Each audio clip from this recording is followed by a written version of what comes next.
Bienvenue à nouveau sur le plateau Village Semences avec les éditions France Agricole. Je suis toujours avec Claude Roy, ingénieur agronome spécialisé dans l'énergie, président et fondateur du Club des bioéconomistes et surtout auteur du livre à paraître aux éditions France Agricole, la bioéconomie, de la photosynthèse à l'industrie, de l'innovation au marché.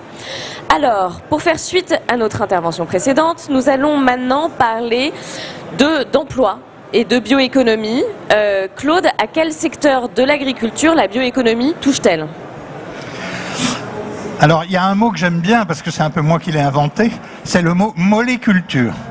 Si vous me dites quelle est la particularité de l'agriculture qui va vers la bioéconomie, je vous dis c'est la moléculture. C'est une nouvelle agriculture, enfin c'est pas une nouvelle, c'est la même, mais au lieu d'aller vers des produits, elle va vers des molécules. Et il y a 4 pieds, c'est comme votre tabouret, il y a 4 pieds principaux. Alors je vais commencer à tout seigneur, tout honneur, il y a le pied de la fibre et de la cellulose.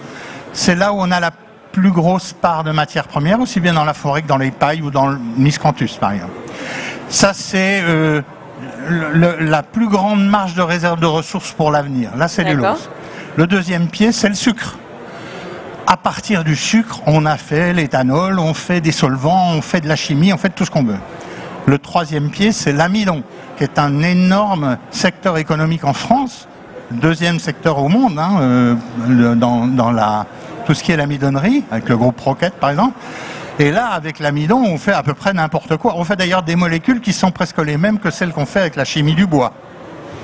Et puis le troisième secteur, le quatrième, pardon, c'est le secteur des huiles, des oléoprotéagineux. Groupe Avril, par exemple, où là on fait le biodiesel, on fait la chimie également. Donc voilà les 4 pieds principaux. Alors il y en a des autres. Il y a par exemple les sous-produits animaux, les corps gras animaux, du secteur de l'équarrissage qu'on récupère pour faire de la chimie également. Mais principalement, c'est ces 4 pieds, la cellulose, les sucres, l'amidon et les huiles. Donc ça touche quasiment à toute notre agriculture finalement. Ça touche absolument à toute l'agriculture.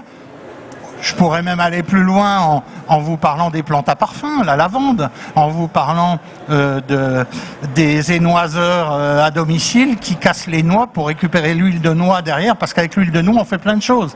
Donc, est-ce que vous savez, par exemple, une chose à savoir, le secteur en France qui utilise le plus de ressources végétales à la place de ressources pétrolières, c'est la cosmétique.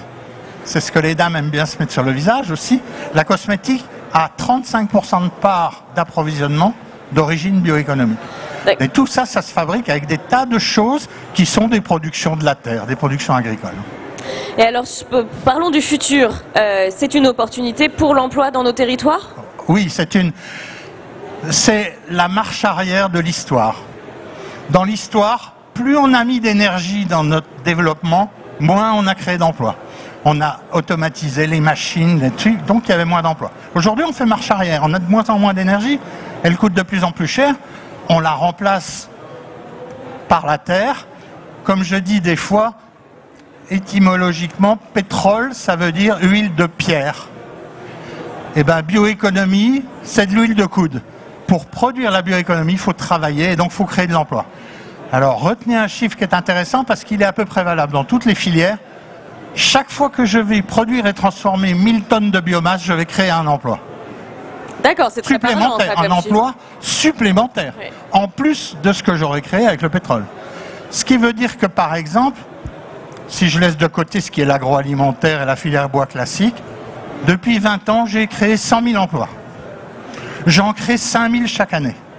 La bioéconomie crée 5 000 emplois nets supplémentaires chaque année. C'est une opportunité incroyable. C'est une très très bonne opportunité, d'autant que ces emplois, pour l'essentiel, ils sont situés à l'amont. Ils sont situés vers le monde de la ressource, chez les agriculteurs, vers le monde agricole, vers le monde de la forêt, vers le monde de la logistique, de la transformation. Ils ne sont pas tellement situés dans les usines, parce que dans les usines, on remplace du pétrole par du blé, mais c'est toujours les mêmes tuyaux, la même usine en gros.